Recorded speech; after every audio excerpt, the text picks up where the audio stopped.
In '62, GM saw a new spark for Impala Prestige, cranking out super sports models. Performance met elegance with power supplied from a 305 all the way to the new 409. She got mean, and we intend to make this nasty daughter dance like never before.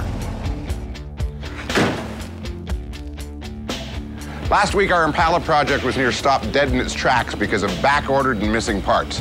This week, we've resolved that. We've gone as high up the supply chain as possible. Well, good morning, guys. Look what we brought you. How you doing, Jamie? Nice to meet you. Straight from GM Performance Parts, this is a ZZ 454. Well, when I showed up with a crate engine this morning, I could tell that everybody was very excited. Excited? These are gearheads. Try Giddy. We talked about some different big block options, and we like the classic 454.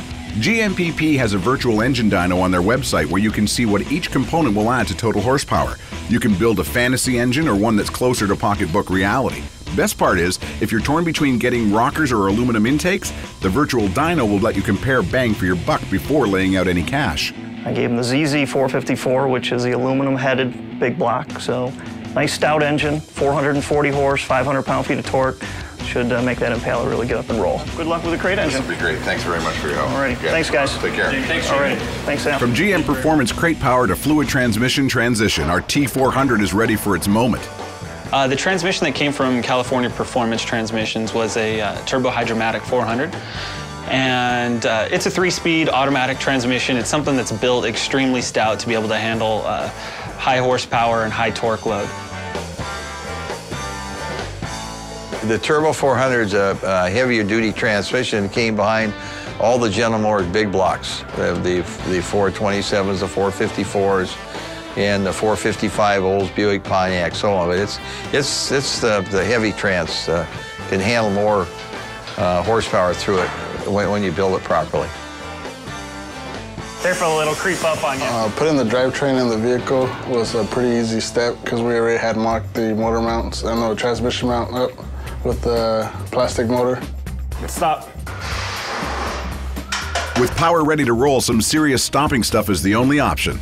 This is all of our gear that we got from SSBC. We got the 4-piston front calipers, 2-piston rear calipers. These things are massive. Yeah. Should stop this car pretty well. We chose their Force 10 calipers, which are bigger calipers, bigger rotors, just better stopping. This car is going to weigh in probably close to 4,500 pounds. Impalas are big cars.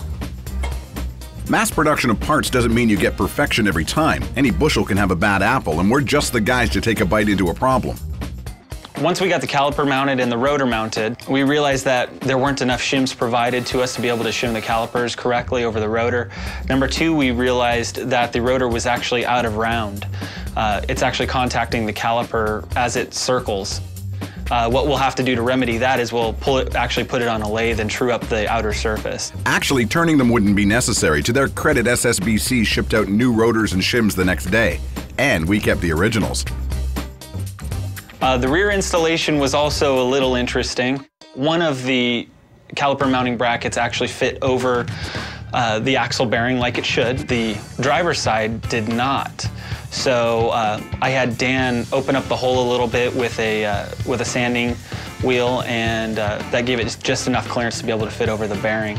The rear bracket is a quick fix. With tight tolerances, a little extra powder coating is all it takes to throw an obstacle your way.